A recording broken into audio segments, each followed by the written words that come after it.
Bonjour mes chers amis Gémeaux, j'espère que vous allez tous très bien. Merci de votre présence ici.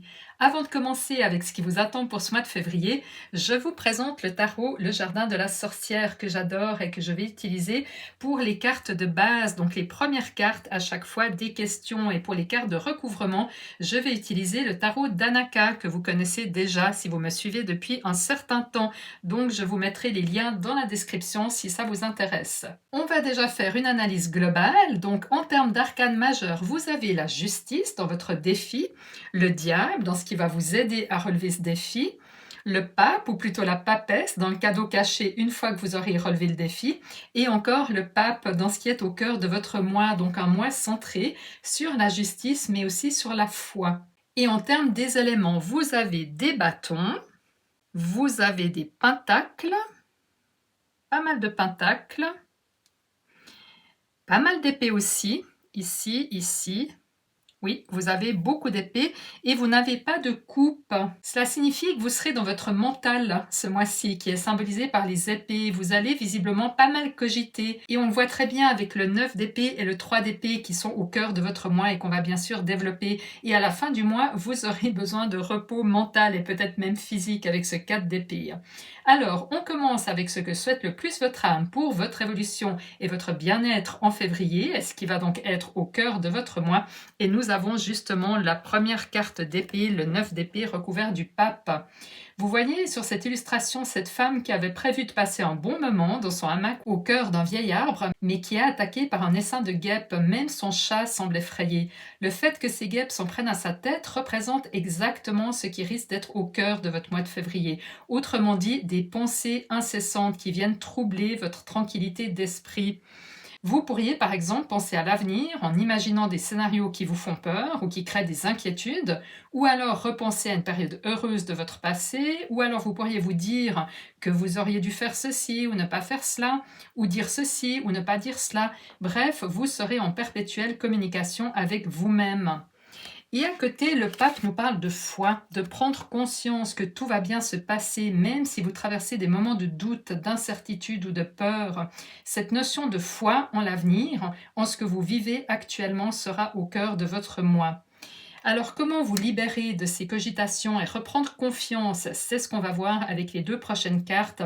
Et c'est vraiment extrêmement intéressant parce que nous avons ici le 3 d'épée recouvert du chevalier de Pentacle. Le 3 d'épée représente tout ce qui vous a blessé ou vous blesse encore actuellement. Ça peut être les paroles d'une personne, un événement que vous avez vécu récemment ou encore une circonstance de vie qui ne vous convient pas. Le 3 d'épée parle aussi de tristesse et de trahison.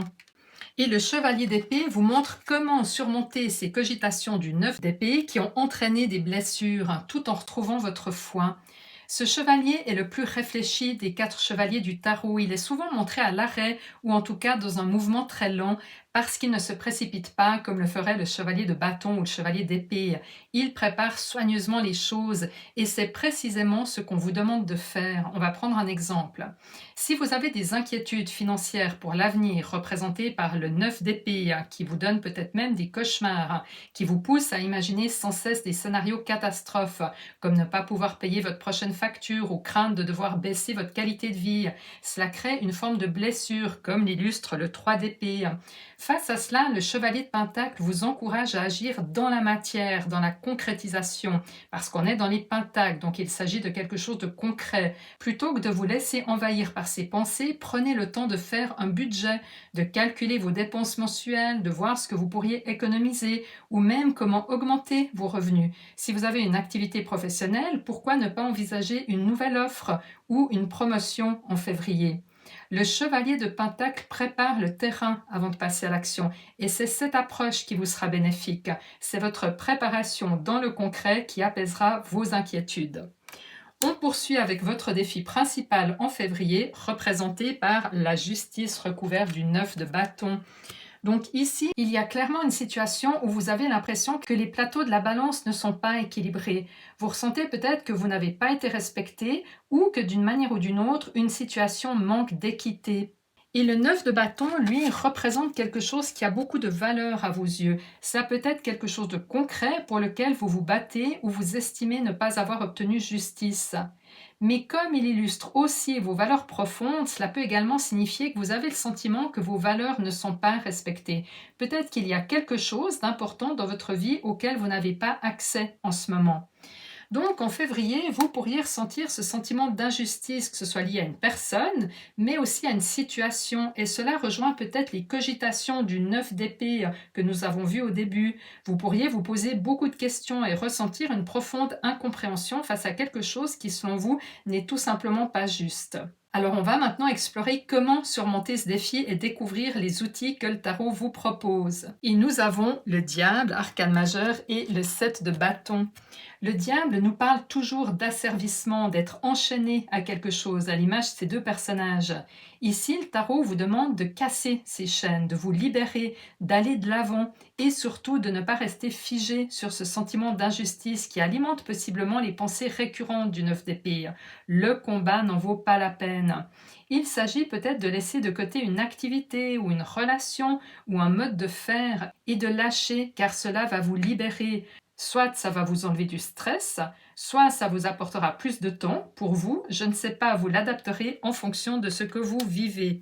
Et regardez ce 7 de bâton où cet homme se bat contre un autre pour défendre quelque chose. Mais associé au diable, ça signifie qu'il est temps de lâcher prise avec quelque chose, avec une activité, quelque chose qui vous détourne de ce qui a de la valeur pour vous en ce moment de votre vie.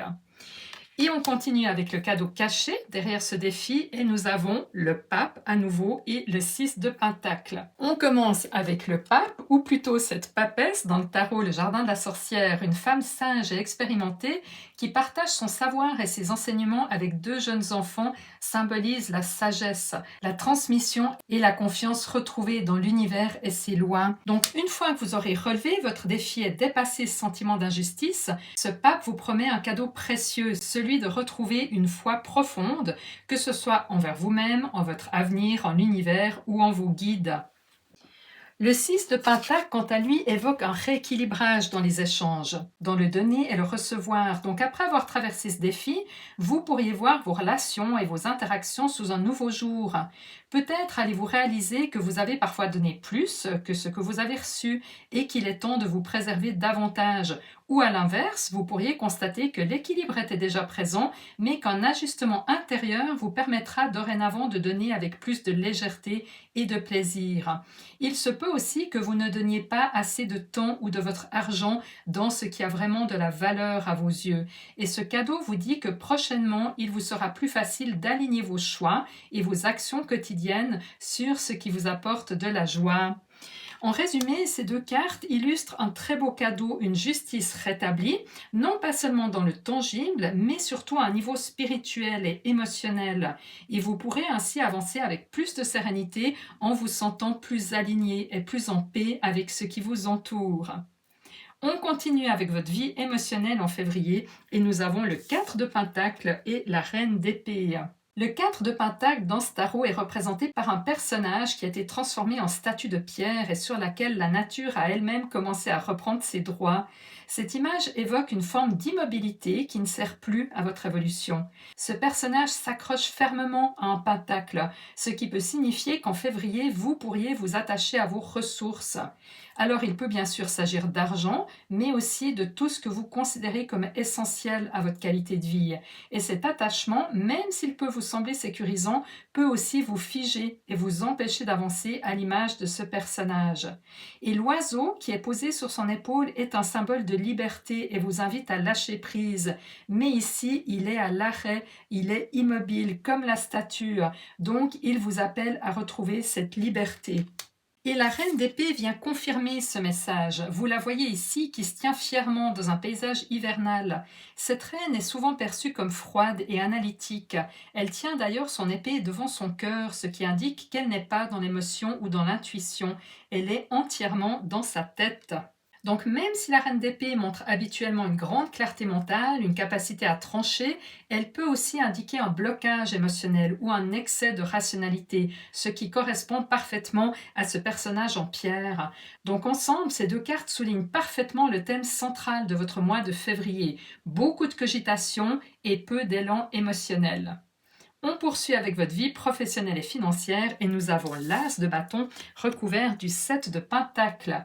Les As annoncent toujours un nouveau départ, on est dans le chiffre 1 et avec les bâtons on parle d'enthousiasme, d'énergie et de passion.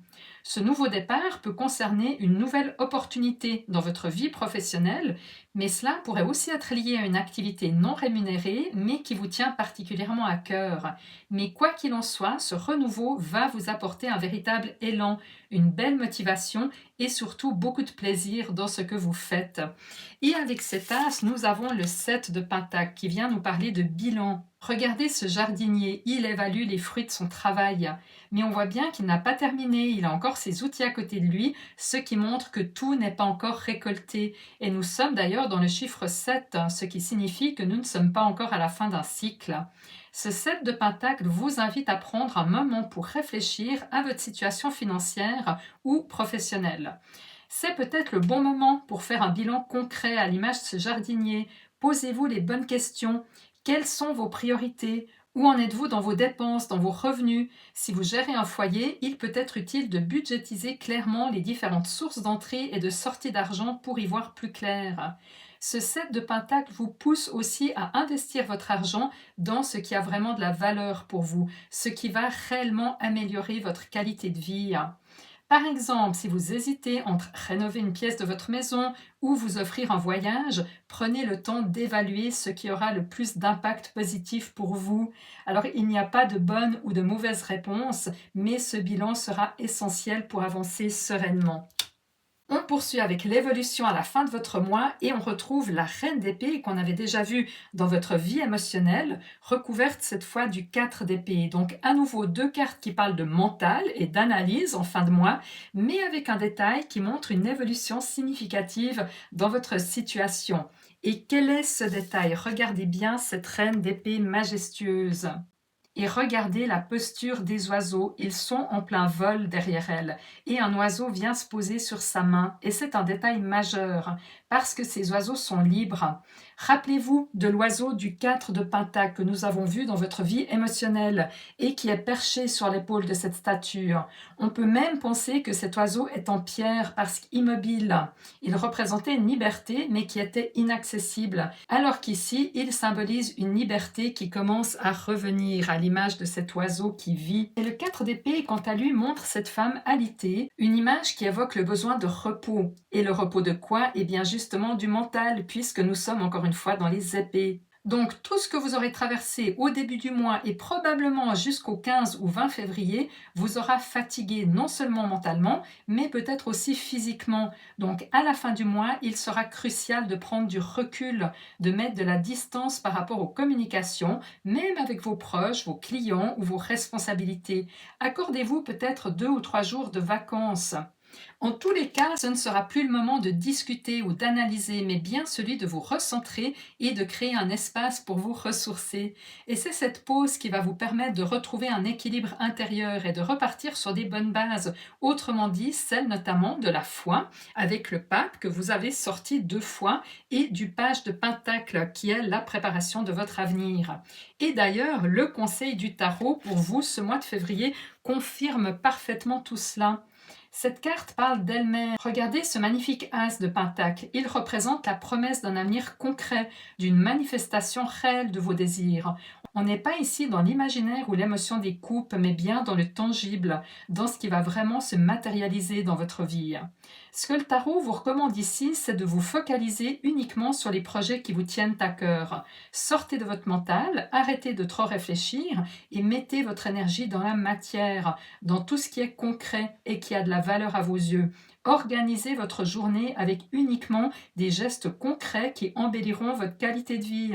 Ça peut être simplement de faire les à-fonds du printemps dans votre maison et de la redécorer pour qu'elle corresponde parfaitement à qui vous êtes devenu. Et qu'est-ce qui vous attend une fois cette étape franchie? Eh bien, c'est comme si vous traversiez cette arche en pierre recouverte de lierre.